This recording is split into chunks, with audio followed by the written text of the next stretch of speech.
But నిజంగా నాకు దేవుడు తెలియదు, సాయిబాబా తెలియదు, శివయ్య తెలియదు, ఎవ్వరు తెలియదు. బట్ నా ఫ్రెండ్ ఒక ఆమె, నిజా నువ్వు సాయిబాబా నమ్ముకో, నీకు ఖచ్చితంగా నా లైఫ్లో ఎన్ని స్ట్రగుల్స్ ఫేస్ చేశాను. బట్ అయితే నా ఫ్రెండ్ చెప్పింది అనమాట, నువ్వు ఒక్కసారి బాబా పారాయణం చేయు, నీకేంటో అనుభవం నీకు అర్థమవుతుంది అని చెప్పింది. అయితే అప్పటి వరకు అసలు నాకు పారాయణం బుక్ కూడా నాకు తెలియదు. నా ఫ్రెండ్ చెప్పిందో లేదో, నేను అప్పుడు ఇచ్చోడలో ఉంటుంటుంది. అక్కడ అనుకోకుండా మా ఓనర్ అనుకోకుండా బుక్ ఇచ్చి, గిరిజా నువ్వు పారాయణం చేయమ్మా అని మా ఓనర్ ఇచ్చిందనమాట.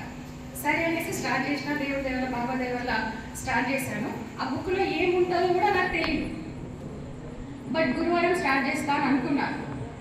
ఆ రోజు బుధవారం రోజు రాత్రి పడుకున్నప్పుడు, ఆ రోజు రాత్రంతా కళలో గురువారం ఏమైతే అధ్యాయాలు వస్తాయో ఆ అధ్యాయం మొత్తం నా కళలో వచ్చేదన్నమాట.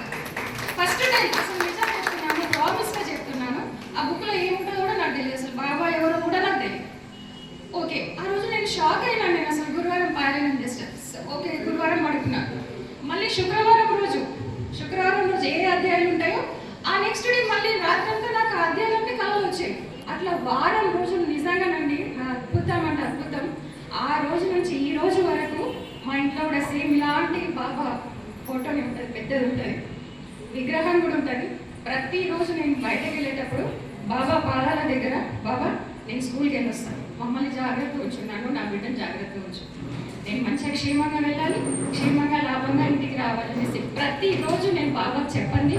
స్కూల్ అనే కాదని ఈవెన్ నేను జస్ట్ బయటకు వెళ్ళినా కూడా బాబా చెప్పే వెళ్తాను. నిజంగా బాబాని నమ్ముకుంటే ఇంకా అంతేనండి, జీవితం చాలా అద్భుతం, చాలా అద్భుతం, అద్భుతం అంతే. బాబా దేవుడు చాలా సంతోషంగా ఉన్నామండి ఈరోజు, చాలా సంతోషం. నేను మన వాట్సాప్లో బాబా పారాయణ వాళ్ళు వస్తున్నారనగానే నేను యాక్చువల్గా ఈ రోజు కోసం eagerly waiting for this day. శనివారం ఎప్పుడు వస్తుందా అని ఎదురు చూస్తూ ఉన్నాను. ఈరోజు రాని వచ్చింది.